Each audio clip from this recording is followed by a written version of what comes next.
Good morning, noon, or evening, depending on when you end up actually being able to stream this.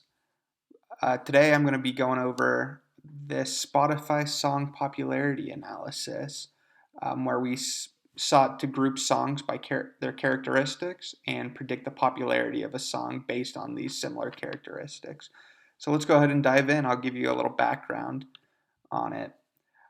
So the objective was in a scenario where we may be trying to pitch to Spotify that we can improve their profits and engagement with their platform.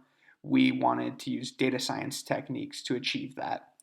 So, to help increase this profit and drive engagement on the platform, we're going to use a clustering technique and a prediction technique to help drive this.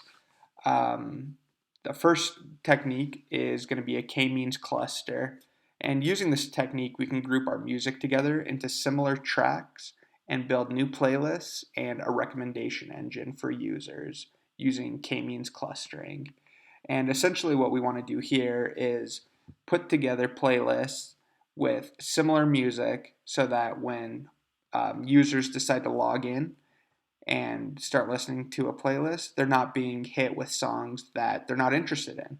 We want to keep the flow of a playlist going with songs that are similar to one another so that customers are happy with the music, are not constantly switching or jumping to different playlists, and potentially just leaving our platform altogether to find a place that has better curated music.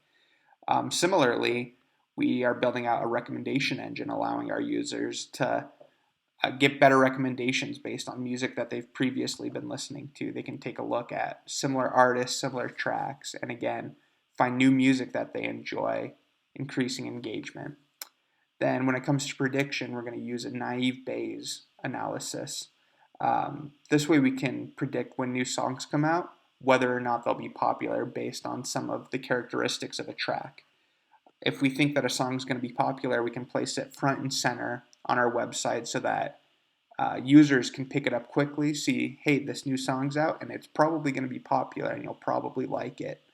So take a listen. This will again increase engagement and allow us to um, monetize our platform with artists, allowing them to see, hey, if you've got songs that we think are going to be popular, we can put them up front and center and have more artists coming to our platform to use it.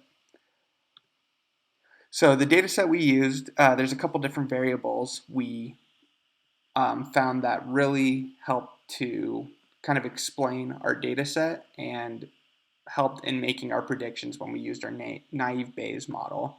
So those variables were valence. This is explaining how happy a song actually is.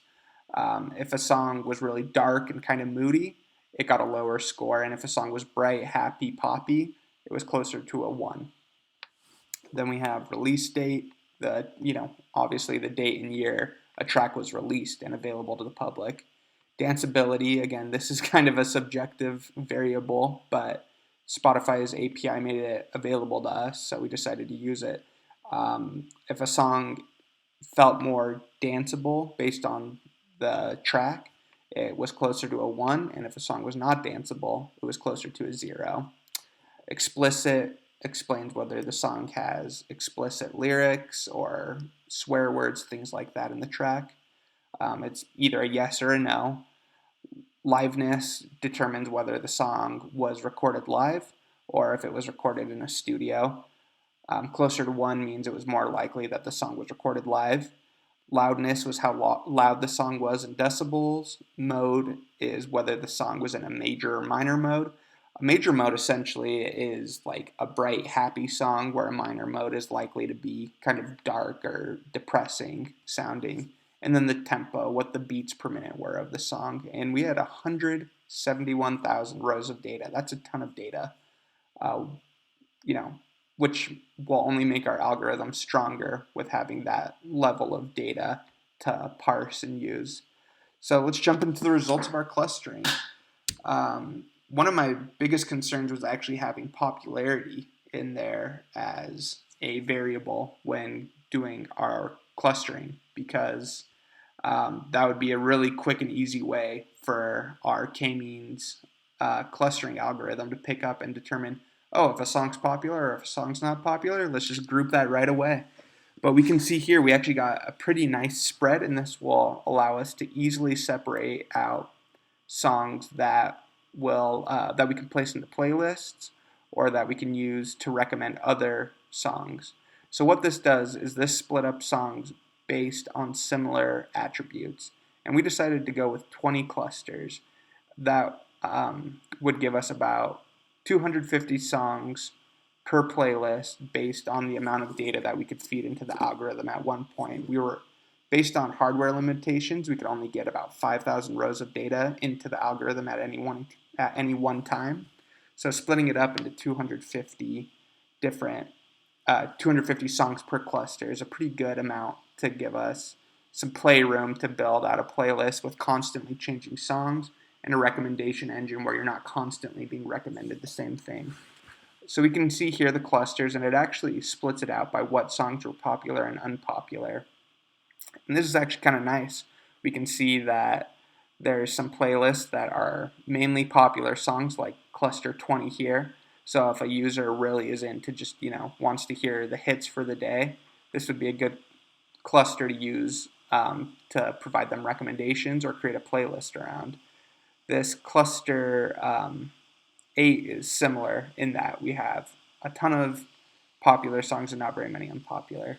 Cluster 3 would be a good example of someone who's really wants to find, has like a genre they really like, and they have songs that they're really comfortable with, but then also providing some songs that that they don't know about, and allowing them to broaden kind of their horizons or their scope and find new music, again, driving engagement.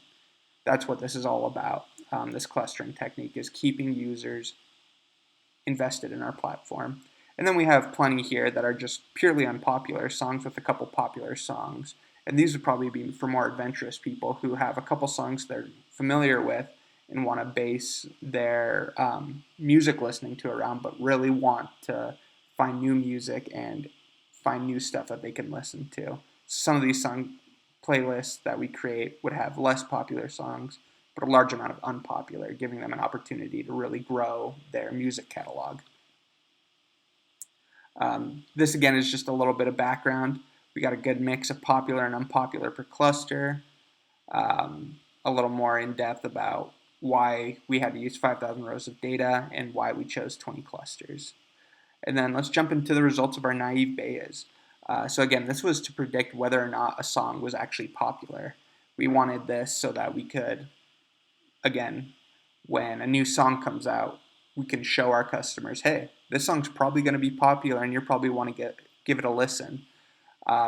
Again, and we can do this based on our recommendation engine. If it's a song that comes out in a certain genre that our users really like and really listen to a lot, we can say, hey, this song is popular in this genre and it just came out.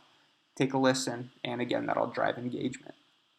So overall, our algorithm was pretty okay. We were very able to grab what songs were unpopular, which makes sense because a majority of our data set had songs that were unpopular. But we had a harder time trying to determine if a song was actually popular when it came out.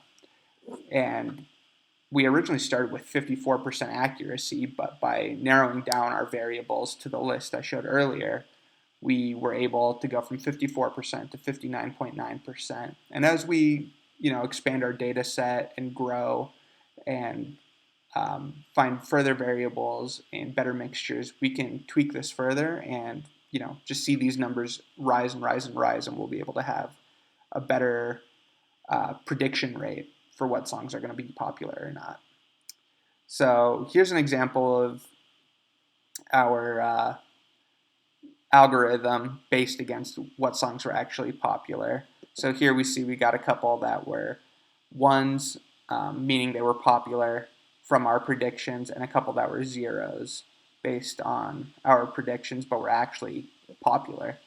So these were the kinds of things we would want to look out for and try to fine tune so that we could have all ones for our predictions and then actually see if the songs become popular or not.